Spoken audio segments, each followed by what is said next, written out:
Welcome back to another episode of Don't Take Us Seriously podcast, where we talk all things sports. And today, a little something special. You know, we all know that earlier today was an NFL draft, and we want to give you all a little bit of recap on our opinion on the picks and just, some quandaries of ours. Carolina Panthers at number one took Bryce Young. Everybody's seen this coming. I said this before this was a hot topic, but my partner here seems to disagree with the way this went. So I'll let you have the floor. So Bryce Young, he's not it. I'm just going to be honest with you. Bryce Young is a decent player, sure. But in my humble opinion, I would say he's a lesser than Kyler Murray. And we saw what Kyler's been doing, haven't we? It hasn't necessarily been working. We had a good season out of it. We had a nice run. But Bryce Young, I'm not saying he's a project, but if he went to a good team like the Niners or if he was on the Eagles, sure, yeah, it could work. But with a rebuilding team, he's slight. He gonna take these hits. He gonna win. Yeah, all right. Okay. All right. Let's see how this works. Okay. I'm not going any further than the absolute disrespect of calling him a lesser than Kyler Murray. That's outrageous. That is beyond slanderous. Explain. That's just ridiculous. Like, more accurate, better pocket presence. We can argue arm talent. I'll leave that to sure. I'll leave that to argument. I still think Kyler's more, but sure, I'll even give you slight push. Yeah, I can even accept that. Processing information faster. How about processing winning games? How about that? How about you process moving the ball down the field on third downs when you need to, so you don't struggle against Texas A&M? How about Alabama processed better receivers? Okay, what about let's see, can you maybe make your team better? What a franchise quarterback's supposed to do. If you can pick number one overall, you better be a franchise quarterback, right? Yeah, for sure. Okay, then. So what about the fact that he did what he could and he maximized what was available? And what they didn't have for the first time in Alabama history? Top end speed. Wide receivers that were able to make plays or make a difference. And we had this discussion previously, right? Of all the top 15, maybe even top 20 teams this year, Alabama probably had one of the weakest wide receiver corps that we've seen yet. Okay. All right. I would also make the argument, though, that maybe he's not utilizing these wide receivers to the highest end of their ability, which is making them look lesser than. I'm not saying that that's necessarily the case, but I have one more counter argument too, because that's a weaker argument, even though it is an argument. I would say that you could also look at the fact that who's Jahmyr Gibbs being compared to? Christian McCaffrey and LaShawn McCoy, which also, what ability does he have? He has the ability to flex out wide in the slot and be able to tear people apart, linebackers, corners, safeties, unguardable, right, at the college level. So why aren't you able to utilize this personnel? If you have this at your disposal, why are you coming up short? Okay, I won't argue that point, right? But let's also take into consideration Jahmyr Gibbs' position within the offense. Alabama didn't use him that way they didn't maximize the capability of what Jahmyr Gibbs is capable of. And on top of that, most college teams run by committee now, right? Sure. But even with that being the case, using by committee, I'm still going to from the viewer standpoint, I'm still going to think that, you're not getting it done. You have some talent. Maybe it's not the best talent you've ever had, but I saw AJ McCarron get it done. And I know you're supposed to be a better prospect than him. Who are they throwing to them? AJ's throwing to Julio, so I mean, or maybe Mario. That's just something we just gonna sweep under the rug, though. That's wild. Next pick, Houston Texans took CJ Stroud. Very solid pick, very well-rounded pick. A guy who's very, very similar talent to Bryce Young at number one, and comes with all the gifts, and he's 6 foot, which is probably the biggest knock on Bryce Young is the lack of height. Big knock. And he's small. You know what? I'm going back on Bryce Young. Nah, so because this little man is 5'11". I don't believe that. He's 5'10", $180 soaking wet. Come on now. Like, let's not act like, small quarterbacks work. Did we not just see what happened with Tua last year? The man almost got rendered unconscious and dragged off the field like weekend at Birdies. Bruh, come on. But I'm done with my soapbox. Okay, go ahead. Tua been made out of glass, though. Big difference here. to have been made out of glass. I'm just saying this man looks like he's built Ford tough, and Ford ain't that tough after all. I think you just hate. But back to the Texans' number 2 pick. Mm-hmm. Very solid pick. Now, the Texans doubled down, gave up a first-round draft pick next year and a second-round draft pick this year and a third, I believe, this year to trade up and get Will Anderson. That was a fucking curveball, right? We're going to talk about both of these. So, personally, right, Roll Tide, I'm a Bama fan. I like the decision. I like the decision of Will Anderson. But okay. Right. Where I do agree with dickhead number 2 over here is you don't take a guy like Will Anderson with no answers on your offensive line or defensive line. Right. I apologize. Nobody else. Right. Yeah. Will Anderson, very high talent, very safe pick, and he has a solid ceiling too. But he's going to get the double team every snap. The Texans don't have another difference maker or another guy that's solid enough to draw the attention away from Will Anderson for even 30% of the snaps. Right. This is a position where probably Jalen Carter should have went. Probably a better pick, big, strong, gap filler, and can present pressure from the defensive tackle position, automatic game changer no matter what team he goes to. That type of guy probably fit here at number 3 a little bit better. I get it. I get it that people are so hyped up about Will Anderson. I understand you. I understand the concern. But he's just not that guy for this selection. I don't hate the player. I hate the pick. Will Anderson is an underwhelming prospect at this position. Now, if you were asking, like you had just mentioned, well, actually, you didn't even mention this person. If you would have said Tyree Wilson at that spot, I'd be more understanding because this is a guy that can go after and get it, in my opinion. He's got more physical gifts. He's got a higher motor. I just think he's going to be a better player, but I'm not going to get too deep into the details. Will Anderson is an overrated position at this team for the Texans. He's like you mentioned with the double teams. You thought I was gonna go crazy. I ain't go crazy. I'm just wait. So Will Anderson's good, sure, but you're not great. You don't trade a first, a second. You don't swap your first. You don't trade your second and your third and trade a first in the next year for a guy that's not even Chase Young. I don't see Chase Young type of potential from you. I don't see that type of production before the injury. So if you're going to trade for this, why not you go get somebody else that's got a higher ceiling? Because you're trying to go get home run hitters. You don't go safe when you trade for a pick. That's not the right idea at 3. Now let's be clear though with number 2, because I'm not just gonna skip over that. CJ Stroud going to the Texans as well. That's a good pick. I love that. But this is also a detriment to him as well because you just wasted picks that could have been options helping him in the future to get a guy that I just feel is going to be slightly underwhelming. It's addition by subtraction. I personally got to disagree. I do not think that Tyree Wilson has a higher ceiling than Will Anderson. I think Will Anderson was 100% the best defensive end available. I just don't think he was the right selection for Houston. That's my only thing. And what I do understand, Tyree Wilson could have been a better selection because of the ridiculously high motor, a very great top speed edge rusher type of guy, makes it a little bit harder to double team. That I understand. I can understand why you think he's potentially a better selection here in this spot.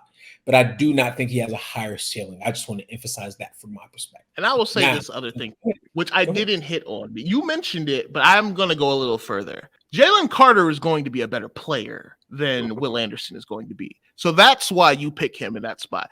Yes, you could make the claims with the double teams, things of that nature. I'm willing to go on record saying Jalen Carter will have more accolades, barring injury, of course. He'll have more accolades. He'll be a better impact player. And it's just due to physicality and ability. Jalen Carters don't grow on trees.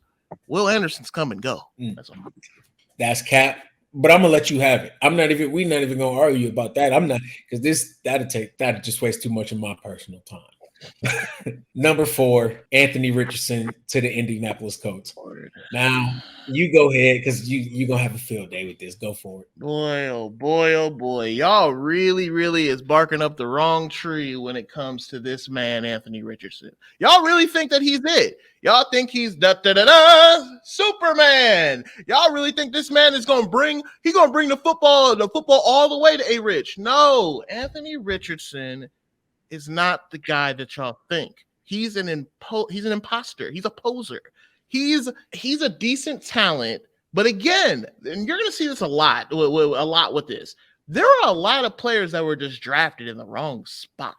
Like, we know there's busts in every year and every draft. I'm not saying he's a full-on bust, but I'm saying he's got talent, but you don't draft a project, I should say. You don't draft a project as the number 4 pick. You don't draft a guy that could be great as your number 4 pick. You don't draft a guy that you wouldn't be mad if he didn't start this year as your number 4 pick, because he needs to learn.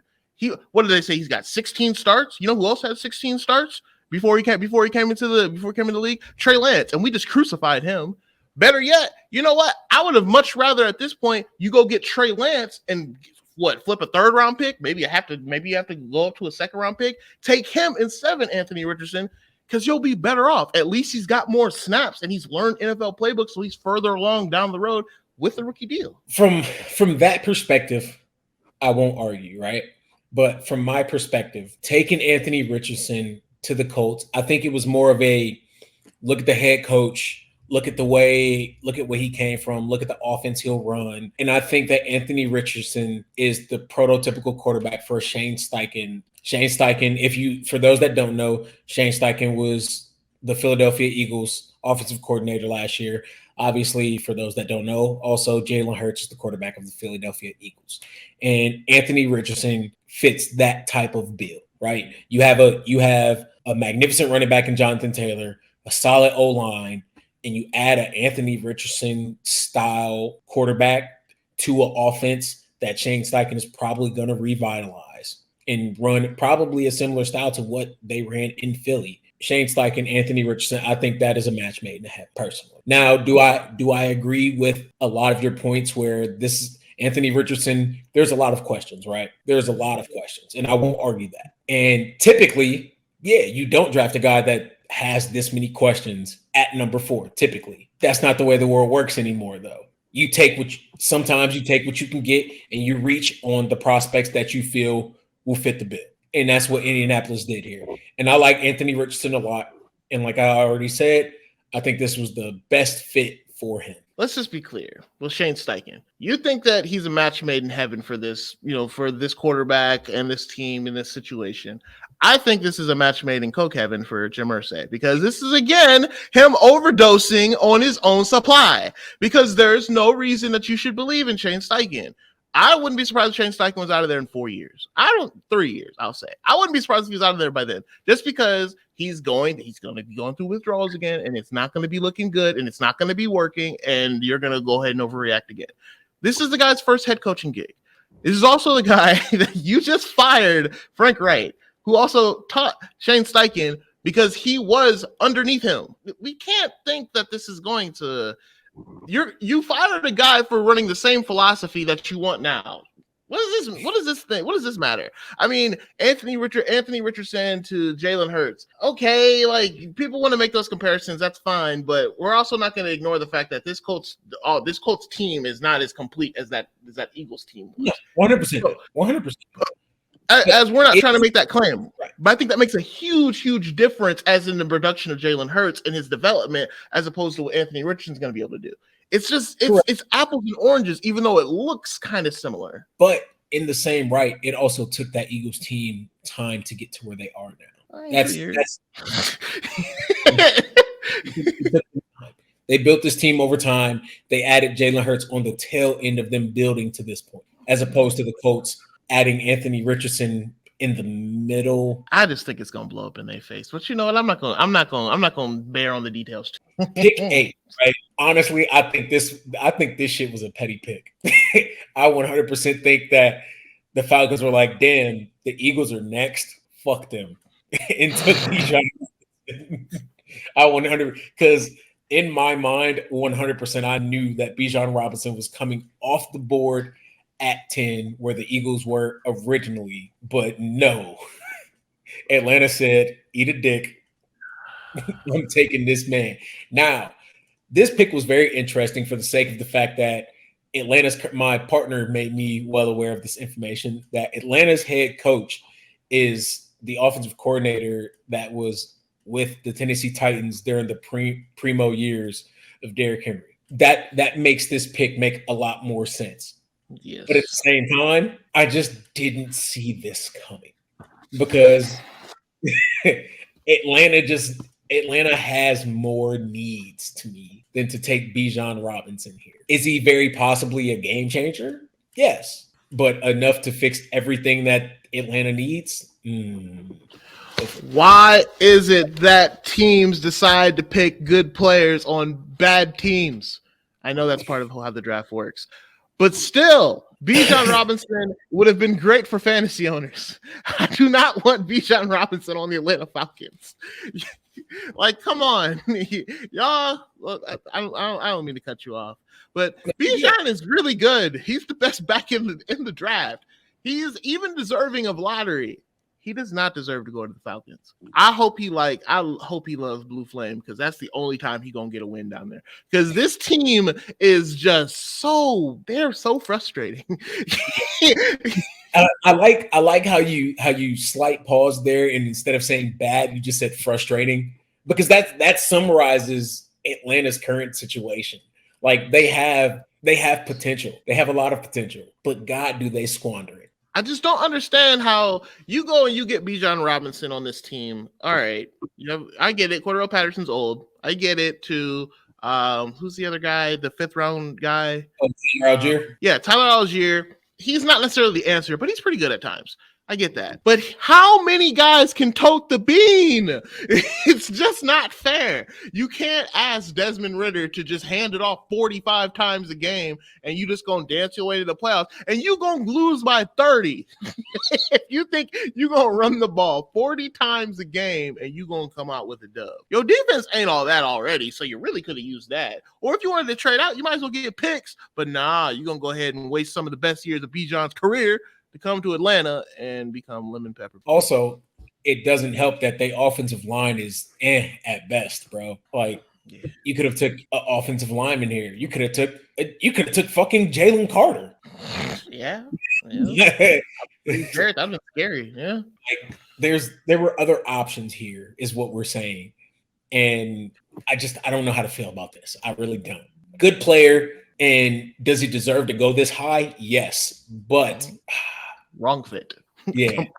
Complete wrong fit. But you guys have been noticing, I'm sure, we like Jalen Carter. And with the next pick at number 9 is the Philadelphia Eagles. He finally gets selected. The best player in the draft. It took him long enough.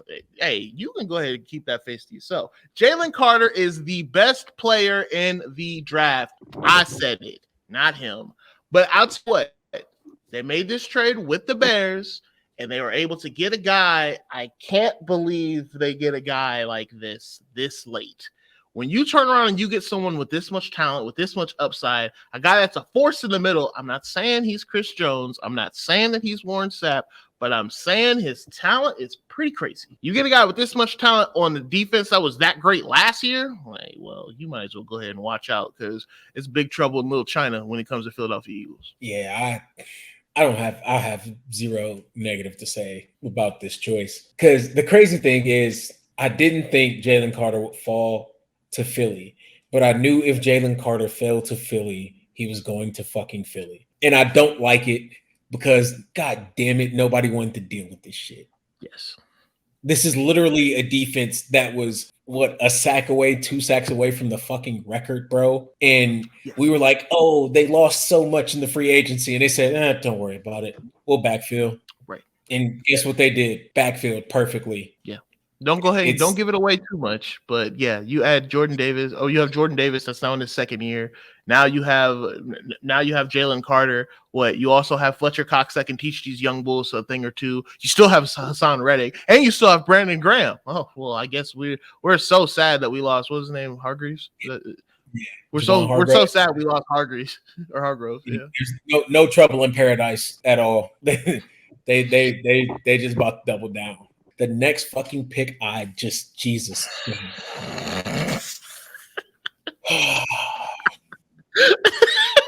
Another one. Great bro. bad. Terrible, terrible place. I'm assuming again, this is an assumption. I'm assuming that the Detroit Lions plan on running the ball 55 fucking times. 55 times a game. They have to. Like there's David Montgomery, Jahmyr Gibbs, and fucking DeAndre Swift. Yep. It ain't if you only running the ball 35 times a game, it ain't enough fucking football to go around. So I hope like these are 3 number 1 running backs, bro. Yep. 3 of them. This is not Madden. On one team, bro. We are not building a fucking ultimate team, Detroit. This is not fucking create a player. We're not playing franchise on Madden, bro. like what? Like, oh, dog. And things first. Go ahead, please go. I was gonna say first things first. It's too early. I like Jahmyr Gibbs. Lottery? That's a stretch. Like 12th pick. That's a lot. 12th pick is very high for a second running back on the board. I really like the player though. I would love him if he was in the 20s or even if it was early second. It makes more sense. He's flashy. I see the LaShawn McCoy comparison. I see the splitting out wide and being able to dissect. What does this really say about your quarterback? Like, how much faith do you really have in Jared Goff? Like, you gonna hand this ball off so much that the seams of the ball gonna come out. Like, come on, the stuffing about to be coming out this ball. They absolutely do not believe in Jared Goff, or they got to be getting rid of DeAndre Swift. Like something here has to give, bro, because there's just not enough balls to go around in that backfield. Yep. It's not like you don't, and especially running backs, right? You don't take running backs in the first round if you're not intending on playing them. That's not the way the shit works. So you take Jahmyr Gibbs at 12 at a primo spot. So that means your full intention is to get him into the lineup week 1. And the thing is, there were guys that were there that the Lions should have picked. Lucas Van Ness, great selection at that spot. What? I'm not gonna say they have a good line, so I'm not gonna say Broderick Jones. But they could have took fucking Christian McDonald. They could have took Christian Gonzalez, Will McDonald. Yep. They could have fucking took Kalijah Cansey. Yeah, that would have been solid. They could have took Zay Flowers, Jordan Addison, Deontay Banks. They could have took any of the guys that went after Jahmyr Gibbs. Because they just got rid of their tight end. Literally anybody else that would have been a better fit to where they're going right now. With, like I said, the only exception here is if they have 100% intentions of moving on from DeAndre Swift. If they're moving on from DeAndre Swift, I understand the pick of Jahmyr Gibbs because he fits exactly what you need. And there's no guarantee that I just said his name, but I forgot it that fast. The guy that they got from the Bears in free agency, David Montgomery. There's no guarantee of what you're going to get from David Montgomery or what you're expecting from David Montgomery. I understand that. And running backs are ran by committee now. So I understand taking the best available guy to fit what you need. And you get the youth and the versatility. I get it. If and only if they're getting rid of DeAndre Swift. If they don't get rid of DeAndre Swift, I just don't fucking at that point. I don't. Next pick. I got this. The New England Patriots took Christian Gonzalez. Mm-hmm. Lord knows this ain't what I wanted. Am I mad? No, I'm not upset. I promise you I'm not upset. But fuck. Bro, we had larger needs. Like a playmaking fucking wide receiver, a playmaking edge rusher, fucking offensive lineman, like larger needs. And to trade back to 17 to get Gonzalez. I like Gonzalez, great player, great talent. Is he deserving of going in at 17? Absolutely. But for a team that drafts good young corners already to begin with in the later rounds consistently, in a cornerback loaded draft, we literally could have took any of the dudes that went after Christian Gonzalez again. Like I would have loved Zay Flowers. I would have loved Jordan Addison. I would have loved Deontay Banks. I would have loved Kalijah Cansey. Plenty of guys left available that would have fit the bill for what we needed. I just, it just But you know what? Oh, you know what y'all do have? How many picks do y'all got left in the last 3 rounds? Because with one of those picks, you could go ahead and get one of these guys, right? Because there's so many picks. How many picks do y'all have? they're just going to be available in the fucking 9 picks we have in the last 3 rounds. All of these guys are still going to be on the board, apparently. I just want to rehash on that a little bit, just to let the people know, what they're missing out on, because the likes of I would have loved you guys to get DJ Turner in the next round or something like that. And I like him just as much as Christian Gonzalez here because he's still available because he wasn't taken in the first round. But New England does what New England does, and I'm always a fan. I'm not even going to question Christian Gonzalez actually panning out and being something legitimate. No, because that's not the question. Because Bill does that. Bill is able to develop people in that way. But what he's not able to do is to be able to have the know-withal to actually select a wide receiver when there are multiple there available. So you know what he decides to do? Not draft any of them. He decides that I can't draft a bust if I don't draft him. So I'm going to go ahead and let Max suffer. Every single one of the first round available wide receivers was still on the fucking board. All of them. Who do we take? None of them. Good fucking God, bro. But Patriots hopeful. Maybe they're gonna do something that I'm not prepared for in the next round. I doubt it. When it comes to drafting and Bill Belichick, my blood pressure just goes up and I just deal with it. Very next to Baltimore. Great selection. I said this. My partner said, I think they're going to go defense. I hope they go defense. I'd like if they went defense. You said that. There's a guy that still hasn't been brought up that you was praying that they took. And I said, bet they take Zay Flowers again. But you did say, I will give you this. You did say you wouldn't be shocked if they did take defense, but you did not expect them to. Because Zay Flowers was. I give credit where credit is due, but I was like, Zay Flowers is the best fit. This is the best choice for Baltimore here, especially the fact that he's still on the fucking board to begin with. And they made the right choice. A great pair up with Odell. Lamar needed the receivers. Also, shout out to Lamar getting that bag today. It was due to happen. It was about time. He earned every fucking cent. Lamar. And great choice here. Great choice here. I have no problems. Well, Lamar got the bag, and Zay gonna get that ball, okay? Because the Ravens, we back in business, baby. Yeah, I had to hold my reservations, but I'm happy now because we got OBJ, we got Mark Andrews, and we got Zay Flowers, and don't forget we still got Rashad Bateman and Duvernay on the bench. Boy, oh boy! Like you said, on the bench. Where they were supposed to be to begin with.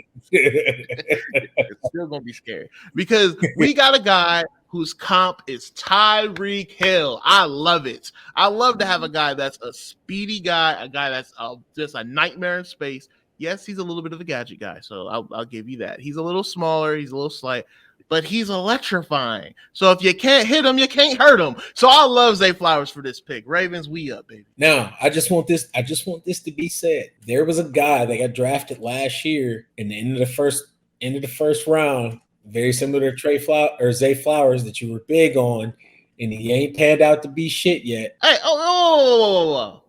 this same player made one of the bigger plays in the Super Bowl. Yes, Sky Moore. He made a huge play. Who was the guy that I was big on? He did. He made one big play all year. I'll give you that in the most important game, which matters. Context matters. But tomato. I'm fucking with you though. I like Zay Flowers, and I think this was a great pick.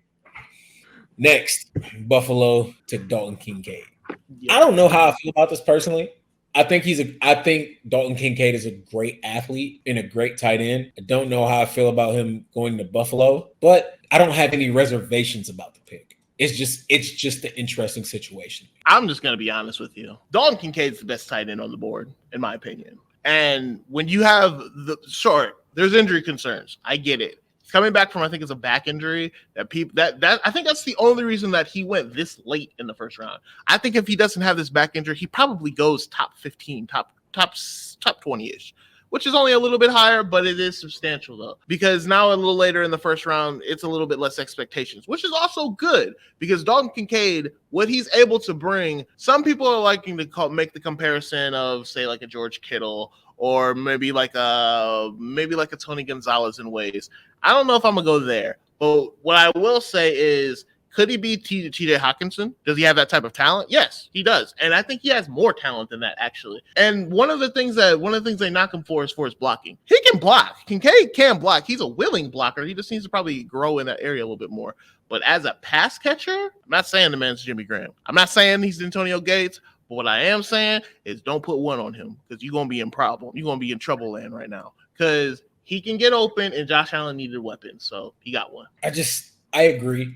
I literally don't disagree with anything you said, but in a team that already has Dawson Knox, which I'm not saying that Dalton Kincaid can't be better than Dawson Knox by any means. I'm not saying that. Who they just paid. Yeah, bro. That's all I'm saying, bro. Like you double down on the guy after you just paid the dude, unless they're planning on going double tight.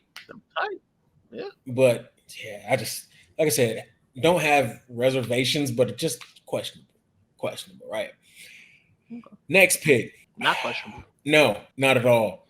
I hate Dallas, but they made the right choice here. Mozzie Smith, you put Mozzie Smith in the middle to fill the hole. Shit gonna get interesting. That's all I can say. Great pick. Shit gonna get real interesting. That's because Micah Parsons needed a running mate, and if there was a guy, this is the guy. And you want to talk about a team that one of their bigger struggles is that teams would be able to run on them. Okay, insert Mozzie Smith. Eliminate problem. Because now you got yourself an issue. You're trying to run on this team. So Mozzie Smith, I love it for Dallas. I'm gonna just be honest with you. It's a great pick for an already really good defense. Let's move on. So Jacksonville. We were both very shocked that there were quite a few teams that we could have seen him go to. And the overall talent that this dude brings and the comparisons that he brings up. Nolan Smith going to the Philadelphia Eagles. The football gods couldn't have blessed them more. It's not fair. It's not okay. Fuck fair. It's not all right. No. This is literally just not okay.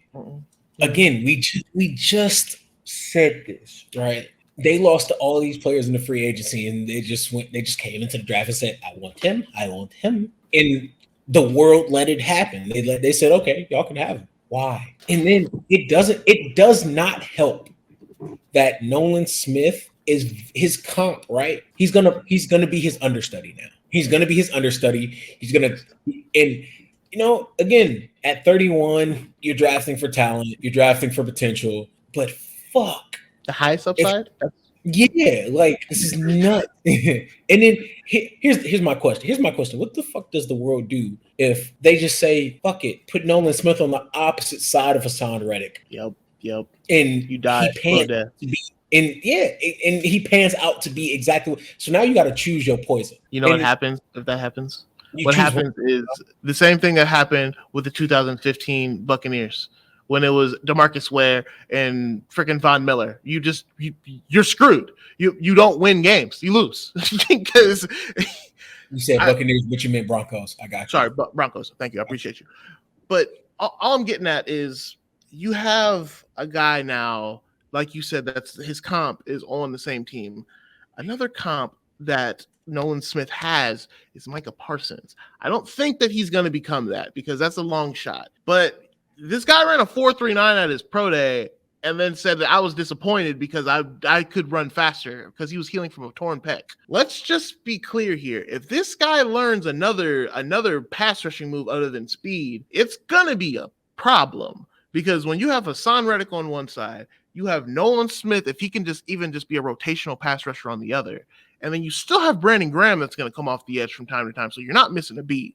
You have Jordan Davis in year 2. Oh, yeah. And who did they pick with the 9th pick in the draft this year? Oh, Jalen Carter. You want to talk about reload. They brought the whole blicky. My blicky is in the dresser. That's what they put. Nigga, they blicky is in the hand. They came prepared to the. They don't come to the shootout. They come to the shootout with one in the fucking head, bro. They're not playing with nobody. I just have to say, just in full transparency, when O said earlier that there was one defensive player that I wanted the Ravens to pick, if it wasn't going to be Zay Flowers as your wide receiver, it was Nolan Smith, because you don't find talent like this very often. A pass rusher that runs sub 4.39, I'll take that. Yes, I'll have some more, please.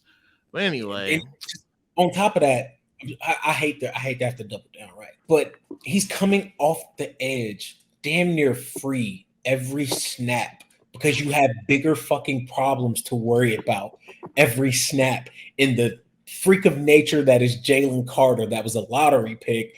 Hassan Reddick, who was arguably the best defensive player in the league last year. Brandon Graham, who had a great year after coming back from fucking injury. I didn't even mention Fletcher rotating in and out. Jesus. Whew. Lord. I literally thought we were done. I thought that we didn't have to deal with this Eagles bullshit again. And here they go doubling down. You know what Philly did? They said, we right here. We ain't going anywhere. We right here. Because it's going to be rough out here, because these teams are going to be running for their life. They fighting for their fucking life because they coming. It's going to be rough out here, and good luck to all of you football fans out there. But that's it. Please remember to like, comment, subscribe. NFL Draft Round 1. It's in the books. It's done. Benito. We'll catch you next time. I've been DJ. It's your boy O. We'll catch y'all on the next one. Peace.